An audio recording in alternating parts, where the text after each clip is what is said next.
From KUNC and the NPR network, this is In The NoCo. I'm Erin O'Toole. If you grew up in the 80s, you might remember this public service announcement on television. There's a frying pan and an egg, and then you hear this. Okay, last time. This is drugs. This is your brain on drugs. Any questions? Josh Gowin is a researcher with the University of Colorado Anschutz Medical Campus who remembers that ad quite well.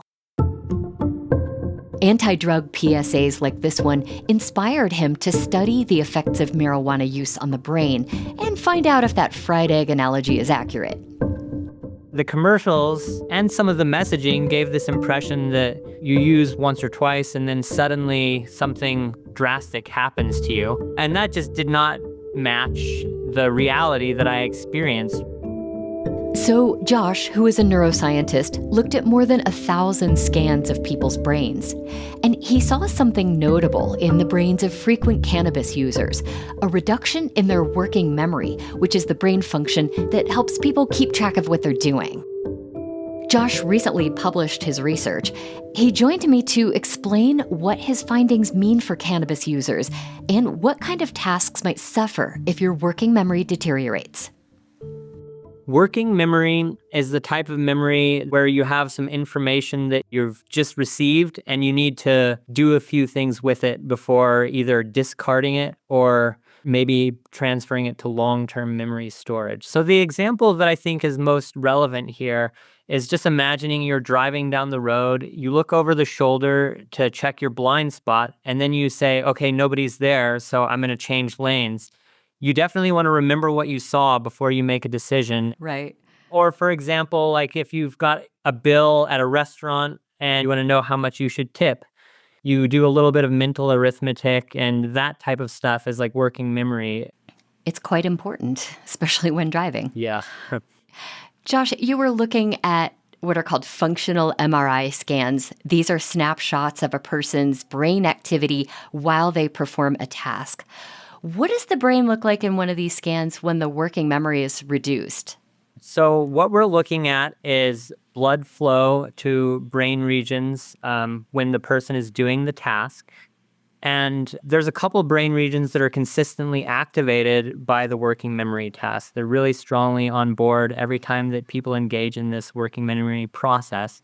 And when people had a history of heavy cannabis use, they had lower blood flow to those same regions when they were doing the task. Reduced blood flow to certain parts of the brain, that sounds ominous. Do the results you saw point to irreparable damage being done from long-term cannabis use? Yeah, I think that question is the most interesting one and the most intriguing one from the findings that we had. But our findings did suggest that people that had chronic histories of using where they'd used 1,000 times or more continued to have decreased brain activation even if they had not used recently. So it did suggest long-term effects.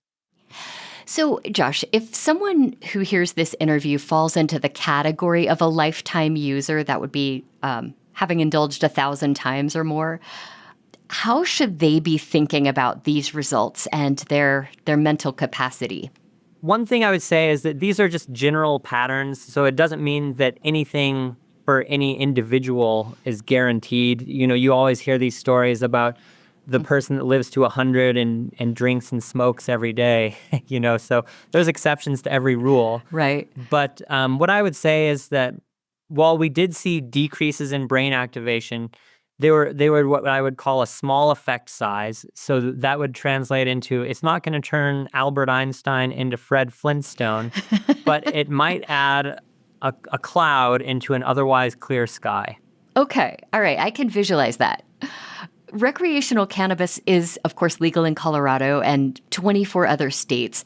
So I think a lot of us assume the risk associated with using cannabis is limited compared to harder drugs, for instance. What do you think your research does to that assumption about cannabis being sort of harmless?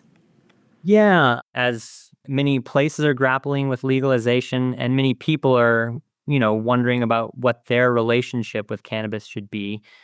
I like this quote that I had heard recently that cannabis is neither as harmful as some of the worst things you've heard, but it's neither as harmless as some of the least bad things you've heard either. So, I think it's worth reconsidering what we think we know and being open to new evidence about what the effects of cannabis could be. We have a very strong cannabis industry in Colorado. I'm curious if you have heard any pushback about your study from the industry. Oh, I did get one funny email from someone that they didn't like that I used the term cannabis instead of marijuana or something like that. Oh, really? I would have thought the opposite.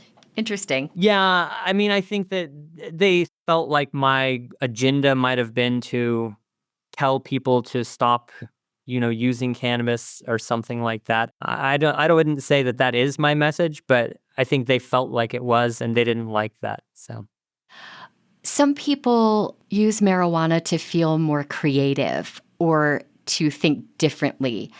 Yet none of the brain scans you looked at showed people performing better at any kind of task while using cannabis. Josh, what do you think might be happening in the brain that makes people feel more creative or more open-minded? Yeah, that's a great question. There's always some kind of mysteries or kind of contradictions in substances. And cannabis has similar contradictions where sometimes when people use it in certain doses, it can make them feel more relaxed. And in other doses and situations, it can make people feel more anxious. But that feeling of being more relaxed, if you experience that when you use cannabis, if one of the blocks to creativity is just that voice inside your head saying you're not good enough at this, then you might be able to turn that voice down a little bit and be more comfortable expressing your creativity. But just to confirm, none of the tasks that the participants performed were actually improved by cannabis use? No, that's right. We did not see any improvements in any of the tasks we looked at with cannabis use. This sort of surprised me. You have cautioned against people going cold turkey if they're regular cannabis users and want to quit. Why shouldn't people just cut themselves off completely if they are motivated to stop? That's a great question, and it's one that I think really, again, gets into the individual differences. Some people are heavy users, and if they stop, their body may have some signs of physical dependence, and they may feel irritability if they quit suddenly. Sure. So that could also have impact on their brain or just how they feel. I'm not discouraging them from cutting back, but I would just certainly encourage them to do it in a way that supports their best life. Josh Gowin is a neuroscientist at the University of Colorado Anschutz Medical Campus and recently published a study looking at the effects of regular cannabis use on the brain. You can find more information in our show notes and at KUNC.org. That's it today for In The NoCo. I'm Erin O'Toole. Thank you so much for listening.